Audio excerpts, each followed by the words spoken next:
Salam dalam kasih Kristus untuk seluruh jemaat dan simpatisan GKI Kediri dimanapun Bapak Ibu Saudara berada. Kembali lagi dalam sarapan sapaan pengharapan. Senang rasanya boleh kembali menyapa Ibu Bapak dan Saudara sekalian yang setia mengikuti sarapan GKI Kediri. Mari kita akan merenungkan firman Tuhan dan sebelumnya kita berdoa.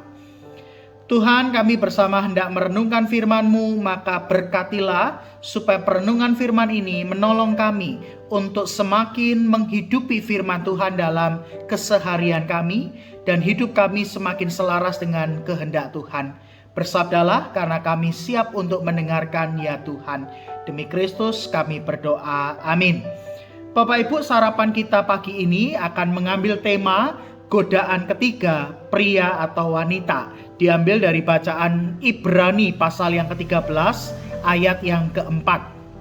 Hendaklah kamu semua penuh hormat terhadap perkawinan dan janganlah kamu mencemarkan tempat tidur, sebab orang-orang sundal dan pezinah akan dihakimi Allah. Terpujilah nama Tuhan. Bapak Ibu dan Saudara, ada hal unik dalam dinamika hidup pernikahan. Semakin hari kita semakin melihat pasangan kita penuh dengan kekurangan. Dan di saat yang sama kita melihat orang lain semakin menarik perhatian. Sebab yang kita lihat hanyalah kelebihan yang dimiliki oleh orang lain dan lantas kita bandingkan dengan kekurangan yang dimiliki oleh pasangan kita. Jika kita tidak mawas diri dan berhati-hati, dinamika ini pada akhirnya menjadi awal mula terjadinya perselingkuhan. Saat seseorang mulai tertarik menaruh hati pada orang lain, menolak kekurangan pasangan dan mengalihkan perhatian dari pasangan pada orang lain. Di sanalah awal mula terjadinya perselingkuhan. Dengan kata lain, perselingkuhan itu tidak melulu karena adanya pria atau wanita penggoda, tapi karena kita gagal mencintai pasangan kita dan menerima segala kekurangan yang dimilikinya. Salah satu nasihat praktis yang diingatkan oleh penulis Ibrani ialah soal menaruh hormat terhadap perkawinan dan tidak mencemarkan tempat tidur dalam pengertian melakukan perselingkuhan. Mengapa? Kekristenan mula-mula berada di tengah konteks masyarakat yang terbuka terhadap perkawinan poligami. Dan salah satu gaya hidup orang Kristen yang berbeda dari dunia di masa itu ialah prinsip monogami. Oleh sebab itu, penulis Ibrani menekankan kepada jemaat pentingnya untuk menghormati hidup pernikahan. Sebab pernikahan bukan hanya soal relasi, ikatan antar manusia, tapi di dalam pernikahan ada kekudusan, ada kemuliaan Allah yang mesti dijaga dan dihormati. Rasa hormat terhadap perkawinan membuat kita menjauhkan diri dari segala tindakan yang merusak kekudusan. Dan di dalam nasihat Ibrani, tindakan mencemarkan tempat tidur adalah hal yang dilarang. Bapak Ibu dan Saudara, hidup pernikahan kita tidak selalu diwarnai dengan tawa bahagia.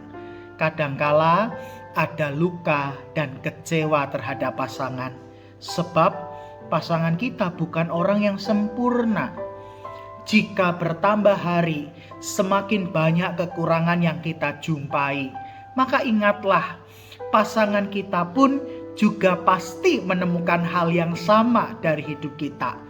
Oleh sebab itu penting bukan hanya menemukan kekurangan pasangan dan menerimanya sebagai ketidaksempurnaan, melainkan bagaimana kita perlu untuk melihat, mengingat, dan mensyukuri setiap kelebihan pasangan kita yang bisa jadi tidak kita temukan dari orang lain, agar tidak jatuh dalam godaan dan dosa yang merusak hidup pernikahan. Anak muda itu sering berkata, belajarlah jatuh cinta setiap hari dengan pasangan kita. Selamat belajar mencintai pasangan setiap hari, sehingga kita bisa menjaga hidup pernikahan kita dan kekudusan di dalamnya. Mari kita berdoa. Tuhan, kami bersyukur karena pagi ini Engkau mengingatkan kami untuk menaruh hormat terhadap hidup perkawinan.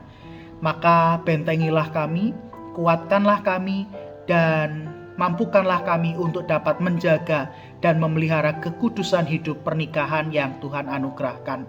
Maka kami berdoa bersama, Tuhan anugerahkanlah cinta-Mu kepada para pasangan yang hari ini berjuang untuk bertumbuh dan untuk mencintai satu dengan yang lainnya.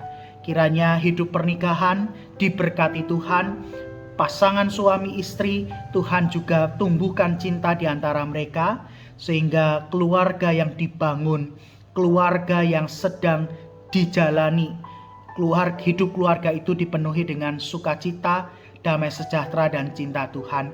Kiranya Engkau juga berkati pasangan suami istri yang hari ini sedang memasuki masa yang tidak mudah dalam relasi yang renggang dan tegang. Tuhan pulihkan sehingga relasi yang ada dapat kembali disatukan dan dieratkan, dan mereka boleh merayakan cinta Tuhan dalam hidup pernikahan mereka. Maka Tuhan berkati supaya hidup keluarga Kristen di gereja kami ini boleh senantiasa dikuatkan hanya oleh karena rahmat, cinta, dan kebaikan Tuhan saja. Pagi ini kami siap untuk menjalani aktivitas panjang hari ini. Tuhan berkatilah hidup kami bersama dengan keluarga, pekerjaan dan usaha yang kami jalani dan lakukan, dan masa depan kami ada di tangan Tuhan. Terpujilah nama-Mu, di dalam nama Tuhan Yesus Kristus kami berdoa. Amin. Bapak Ibu, selamat menjalani aktivitas panjang hari ini. Tuhan Yesus memberkati Bapak Ibu.